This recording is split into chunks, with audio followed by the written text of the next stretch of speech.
Welcome back to Our Community. Susie Thomas with you this morning. And as promised, we've got David Lee, who is with Malone University Theater. Joining us all, Ellie Zumba and Isaac Brenneman. Good morning to all of you. Good morning. And thank you for being here. Good morning. All right. Let's hear more about Next to Normal. David, were you the person who contacted the Mental Health Addiction and Recovery to say, we want to put this together? Or you said, or someone with the Healing Tree said, we need to do that? How did this collaboration come about, in other words? So when we started this project back in June, Tammy McKenzie and myself got together, and we always do a post-play discussion at Malone for the students who attend our performances.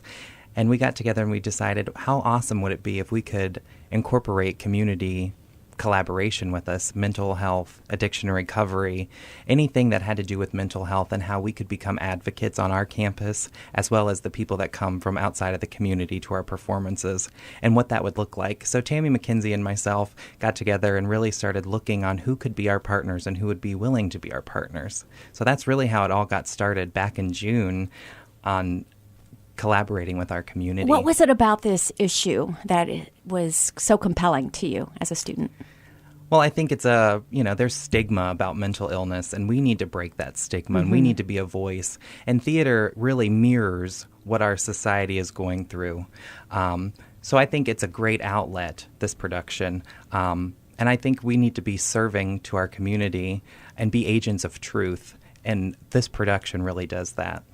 Very cool. And yeah, let me just remind you, we're talking to a student here. You're about to graduate when? I graduate in December of this year. Congratulations. Thank you very much. Very, very cool that you've taken on this leadership role. How did you all come to choose Next to Normal?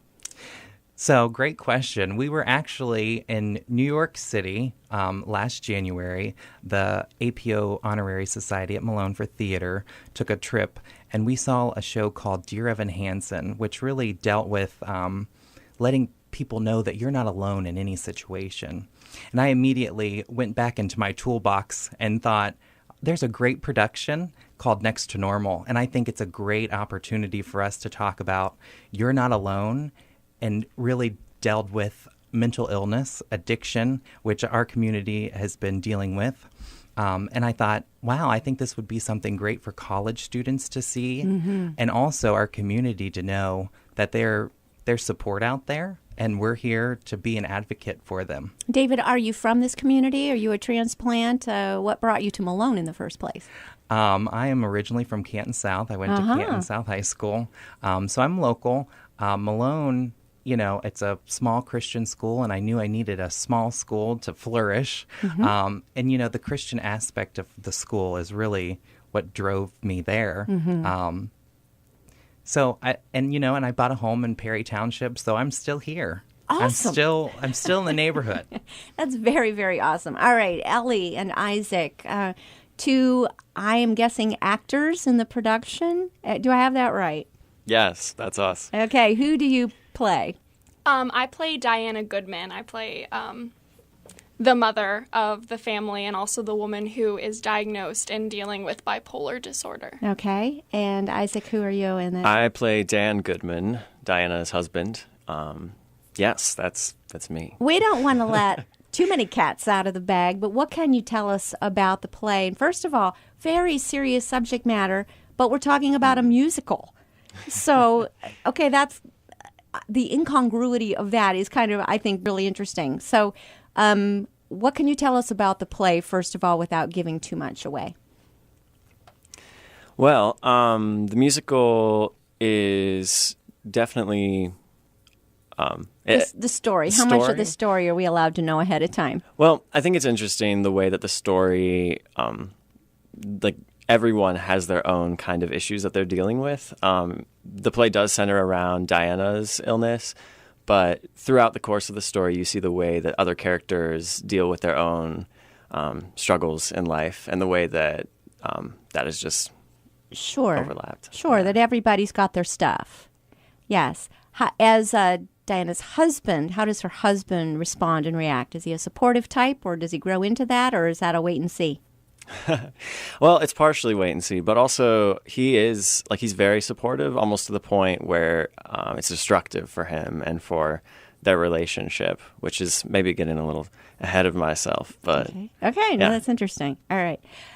I almost called you Diana. Ellie, as playing Diana, how difficult is it for you to take on this role of this woman who's suffering from this illness and maybe people don't understand?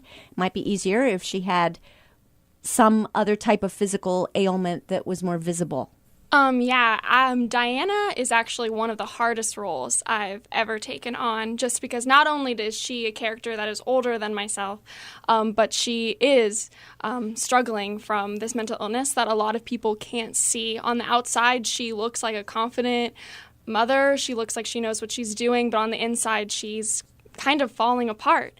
And so I just really had to kind of dig down into myself and kind of just realize, like, what am I hiding from? What are the voices in my head? Not that I am struggling from bipolar disorder, but it's just like we all have voices in our head that either from the outside or other people's voices, or even our bouts of insecurity or just unsure of the world around us. And what does that mean to me? And so how can I bring that to Diana? So interesting because, when you are taking on another part, you're usually trying to draw from some kind of experience. And I'm taking that this is not part of your own life's journey, but you're able to draw from other similar experiences and infuse that into this character. Am I reading that right? Yes, absolutely. Actually, I did some research on other artists that have played Diana, whether that be like community theaters or professional theaters. And one of the things they really said was definitely as an actress, guard yourself, because you're going to reach places inside yourself as you touch places in this character, and that can be really scary. So you have to kind of guard yourself and protect yourself. But I think it's also, I've grown so much also, like learning to be Diana. I've grown, like, what do I want in my life? What choices do I want? What am I okay dealing with? And I think that was it's a really great experience. What drew you to this character? Why did you want to play her?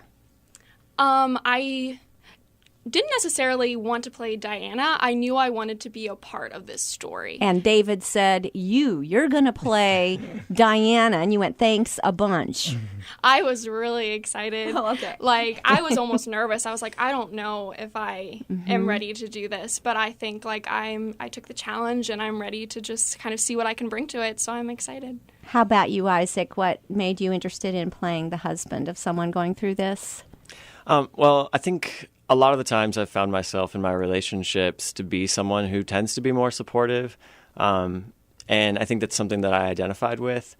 But also, I just really enjoyed the dynamic of the family, and having, like, playing the role of the husband in that was something that I saw as being both challenging and rewarding for me as an actor. Do I understand right that when they say cut, it's not as easy to just bounce back into being Ellie and Isaac again, that this is something you kind of take some time getting back to normal, and probably that's not the right word to say, but getting back to being yourself, because, the play is next to normal. Right. And is it tougher to just kind of, when they say, okay, stop, to just go back to being Ellie, go back to being Isaac? Yeah, I think a lot of the shows that I've done in the past have been comedies or things where there's a clear line between the show and reality, whereas with this show, it's a lot more like it settles into you and it kind of becomes a part of you in ways that are good, and I think ultimately, like Ellie was saying, do grow us, but also that can be very challenging, and they're just a part of your mental landscape in a different sort of way. I'll throw this out to all of you. What do you want the audience to experience and take away from seeing this play? I'm going to start with you. I want them to know that they're not alone in this journey of mental health. I want them to know that there's advocates out there with us. Also, at the performances, along with the Healing Tree, we'll have a table of resources in our community that are out there.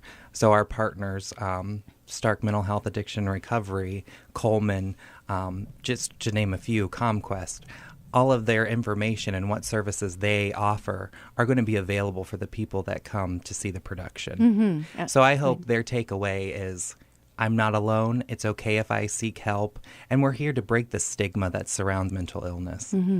Ellie, how about you? I hope that this production encourages people to ask questions about things that they don't understand. Like David was saying, there is this stigma around mental illness. There's this stigma about just anything, really. And I want people to be okay with being like, I'm questioning this and I'm wondering about this, and they need to feel comfortable that there are people that have answers and want to talk to them. Isaac, how about you? I think that this show is a great way for people to come together, whether it's with your own issues or other people's, but definitely to just realize that we all have things. And the most important thing that we can do is be there for each other. And yeah. Would you call this a fun evening out? Or not so much? Is this going to be one of those things that makes you think? If you are just a person who loves to be a patron of the theater, is this night for you? Or is this something to really encourage folks who may have a struggle to come and attend and see, or both? I think it would, go with both. If you're a patron of the theater, it's a great work of art. It's something that's not talked about as much, and to pair it with a musical, like you said, wow, how interesting. So if you're a patron of the theater, come see this. It's going to be an experience you'll never forget. Also, I think if you're someone that's questioning or is dealing with mental illness, definitely come see it. It might open some doors, and the resources that are going to be available for you at the performances is something, that would be great for them to have. All right. Well, tell us when and where and how much and how do we get tickets and how do we see this? Sure. So the production will run November 8th through the 11th. And again, this is Next to Normal. Yes, Okay. Next to Normal at Malone University Theater. So November 8th through the 11th at 8 p.m. And then we also have a second weekend of running, which would be November 15th through the 18th with 8 o'clock performances again that weekend. Tickets can be purchased at eventbrite.com, and you can just search Malone University Theater. Okay. Malone University Theater, you don't necessarily need to put in the name of the play. You can either search Okay. Malone University Theater or Next to Normal and scroll down until you find the universities. Perfect. Can't beat Eventbrite, can you? That's just the greatest, easiest way to do tickets. That's awesome. Oh, David Lee and Ellie Zumba, Isaac Branneman, thank you so much for bringing this to our community. Thank you. Thank you. Thank you.